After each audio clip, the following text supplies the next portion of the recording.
Hello दोस्तों, उड़ान book summary में आपका फिर से स्वागत है। आज हम बात करेंगे एक बहुत ही पॉपुलर बुक के बारे में जो बताती है कि आप किसी भी कठिन कार्य को कैसे आप आसानी से तैयारी कर सकते हैं या फिर उसे जान सकते हैं या फिर उसे सीख सकते हैं। यह बुक आपको बताती है कि आप एक अल्ट्रा लर्नर कैसे बन सकते हैं। यह आसान नहीं है, आपको इसके लिए वक्त निकालना होगा और साथ ही दर्द और खुशी के लिए मेहनत भी करना होगा। आप इस बुक में ऐसे नॉलेज जानेंगे जिसे आपको ना तो कॉलेज या फिर स्कूल में भी पढ़ाया नहीं जाता है। अगर आप अभी तक हमारे YouTube चैनल को सब्सक्राइब नहीं किया है तो अभी कर लीजिए, क्योंकि अब आप वीडियो में पूरी तरह से खो जाएंगे। हमारी वीडियो थोड़ी लंबी हो सकती है क्योंकि हम कोशिश करते हैं कि आप अच्छे से समझ पाएं। अल्ट्रा लर्नर आपको खुद बदलने के लिए कोशिश करती है। अल्ट्रा लर्नर आपको भरोसा दिलाती है कि आप जो कर रहे हैं, आप जो सोच रहे हैं, उसके लिए आपको जल्दी सफलता कैसे मिलेगी। इस बुक को पढ़ने के बाद आप बहुत कुछ सीखेंगे, इसलिए आप इस बुक को अच्छे से सुने। इस बुक में हम 9 बेस्ट प्रिंसिपल के बारे में जानेंगे जो हमें सफल बनाने में काफ़ी मदद करेगी। Principle number 1, meta learning first draw a map. आप क्या सीखना चाहते हैं उसे आप कैसे सीखेंगे, इसलिए आप पता लगाएं कि कैसे हम इसे आसानी से और जल्दी सीख सकते हैं। एक लंबे समय तक आप जितना ही अल्ट्रा लर्निंग को सीखेंगे उतना ही आप जल्दी सीखेंगे और बेहतर नॉलेज रखेंगे। आप मेटा लर्निंग को 3 भागों में बांट लीजिए। पहला, क्यों। आप जो सीख रहे हैं उसमें आप सीख क्या रहे हैं, ज़रूरी है क्या सीखना, इसमें ज़रूरी है। जिसे आप सीखना चाहते हैं वैसे ही आपको जॉब या बिजनेस में भी काम आना चाहिए। अगर नहीं तो आप समय की बर्बादी कर रहे हैं। आप अपने एम से रिलेटेड ही लर्निंग करें, ये आपको काफ़ी मदद कराएगा सफलता पाने में। दूसरा, क्या सफल होने के लिए आपको किसी नॉलेज की ज़रूरत पड़ेगी। आप एक पेज पर 3 कलम बनाएं और लिखें। पहला, कॉन्सेप्ट्स, आइडिया, जिन्हें आपको आसानी से सीखना बहुत ही ज़रूरी है। दूसरा, फैक्ट, जिन्हें आपको याद करना ही बहुत ही ज़रूरी है। प्रोड्यूसर, वो एक्शन जिन्हें याद करना ज़रूरी है और हो सकता है कि आपको ज़्यादा सोचना ना पड़े। आपके सामने जितनी भी रुकावट आ रही है उन्हें आप अंडरलाइन करें और आप सोचें कि उन्हें आप कैसे ख़त्म कर सकते हैं। ऐसे तरीके खोजें जो लोगों ने इस कार्य के लिए आसान रास्ता खोजा है। आप समझें कि आपके लाइन में क्या कोई फ़र्क मिलता है।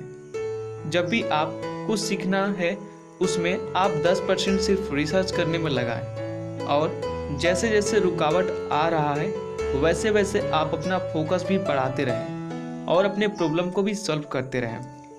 आप कोई ऐसा वक्त निकालें जब आप सीखने पर ध्यान दे सकते हैं। Principle number 2, not the under learner, here is how they do it. क्या आप फेल हैं? क्या आपको परेशानी हो रही है और आप काम को बार बार टाल रहे हैं? आप जब भी किसी कार्य के लिए समय निकालें तो आप कभी भी दूसरों के लिए कार्य ना करें। इस परेशानी को दूर करने के लिए आप फाइंड करें कि आप कब काम को टाल रहे हैं, आखिर क्यों टाल रहे हैं, उसका परेशानी क्या है, उसका क्या है। जैसे मोबाइल चलाना, बार बार नोटिफिकेशन चेक करना, बार बार अपने कार्य से उठकर भागना और किसी कार्य में जाकर समय बर्बाद करना आपके कार्य को ज़्यादा मेहनत बना देता है और इसमें आपका समय भी बर्बादी होता है। ऐसे कार्य से बचें और ऐसे कार्य को कभी भी ना करें। अगर आप अपने टारगेट के हिसाब से 1 से 2 घंटे भी लगातार बिना उठे कार्य करते हैं तो सही है। फिर आप 5 मिनट के लिए अलग से एक समय निकालें जिसमें आप बचे हुए कामों को ख़त्म करें। फिर आप लगातार बिना उठे 1 से 2 घंटे कार्य करें। आप जितना हो सके उतना कार्य करें, इससे आपको काफ़ी फ़ायदा मिलेगा और आप अपने कार्य को बेहतर तो बनाएंगे ही, साथ में आपको काफ़ी नॉलेज होगा जिससे आप अपने कार्य में काफ़ी जल्दी पा सकते हैं। प्रिंसिपल नंबर 3, डायरेक्टनेस को स्ट्रेच अहेड। आप हमेशा उस काम को सीखें जिसको आप अच्छा बनना चाहते हैं, जिसमें आप अच्छा नॉलेज रखना चाहते हैं। सीखने का एक अच्छा उपाय है जिसमें आप एक अच्छा समय बिताते हैं। आप ऐसे कार्य चुनें जो आपके लिए थोड़ी मुश्किल हो, जैसे कि पब्लिक स्पीकर बनना या फिर प्रोग्रामर बनना। इसमें बेहतर करने के लिए आपको सालों की मेहनत लगेगी ताकि आप अपने काम को बेहतर बना सकते हैं। इस समय में आप ऐसी जगह पर खुद को ना डालें जहां आपकी डिमांड बहुत हाई होती है। प्रिंसिपल 4 कहता है, will attack your weakest point. आपके अंदर जो भी कमजोरी है उसको आप फाइंड करें और उन हिस्सों को अलग अलग करके उसे खत्म करने की कोशिश करें। कुछ भी सीखने के लिए एक अलग से समय निकालें। उस समय में आप जो सीखें, जो आपको सीखना जरूरी है वो आप सीखें। जैसे वो गाने का मुश्किल हिस्सा जानना है जो उस कार्य से प्यार करता है। आप किसी भी चीज़ को आसानी से सीख सकते हैं। आप बिना ग्रामर लगाए इंग्लिश बोलने की कोशिश करें, इससे आपका इंग्लिश ज़्यादा मजबूत होगा। आप जिस भी पॉइंट पर ध्यान दें, आप बिना रुके उसको छोड़ने की कोशिश ना करें, उस पर लगातार काम करें। जब आप किसी एक समय में ज़्यादा काम करते हैं तो ज़रूरी नहीं कि आप हर एक काम का बेहतर रिजल्ट पा सकते हैं। आप बिना रिसर्च किए कोई भी काम की शुरुआत ना करें और जब तक आप उस काम को ख़त्म ना कर लें तब तक कोई दूसरा काम ना करें। Principle 5, it will test your learn. किसी चीज़ को टेस्ट करना जानना ही नहीं बल्कि आप इस कार्य में कितना बेहतर कर सकते हैं ये भी बहुत ही ज़रूरी है, क्योंकि जब तक आप जान नहीं पाएंगे तब तक आप किसी कार्य को बेहतर नहीं कर सकते हैं। अगर आप अपनी ज़िंदगी में कुछ सपने को सच करना चाहते हैं तो उसके लिए आपको मेहनत भी आप ही को करना पड़ेगा, खुद से लड़ना पड़ेगा, खुद के लिए प्रयास करना पड़ेगा। आपका साथ कोई नहीं दे सकता। इसलिए आप जब भी कहीं भी समय अपना बर्बाद करें तो आप अपने सपनों के बारे में एक बार ज़रूर सोचें। आप क्या कर रहे हैं, आप ये क्यों कर रहे हैं, क्या आपको इसे करने में फ़ायदा मिलेगा या फिर नहीं मिलेगा। अगर आप ऐसा सोचते हैं तो अगर आपका नुकसान वहाँ पर है तो आप वहाँ से हट जाइए। आप हमेशा दूसरे के लिए भी काम कर सकते हैं, इससे भी आपको फ़ायदा मिलेगा। जब आप किसी अच्छे काम में किसी दूसरे के लिए काम करते हैं, जैसे आपको या फिर दुनिया को एक ज़रूरत है किसी ऐसे डिवाइस का जो उसका उपयोग होना चाहिए, जो ज़रूरत से ज़्यादा ही उसका ज़रूरत है। अगर आप उस डिवाइस को बना देते हैं तो लोगों में वो काफ़ी बिकेगा, जिससे आप एक बिजनेसमैन बन जाएंगे और आप हमेशा प्रॉफिट में भी रहेंगे और लोगों का मदद भी हो जाएगा। Principle number 6, feedback, don't dodge the punch. Feedback को आप बिना घमंड लाए सीखने की कोशिश करें। आप फीडबैक को ध्यान से सुनें ताकि आपको पता चल पाए कि आप किस पर ध्यान देना चाहते हैं, आपके साथ क्या परेशानी है। फीडबैक तभी सही होता है जब वो यूजफुल इन्फॉर्मेशन देता है। फीडबैक आपके बिजनेस को ग्रो करने में काफ़ी मदद करता है। फीडबैक आपको सहायता से आप बेहतर रिजल्ट पा सकते हैं।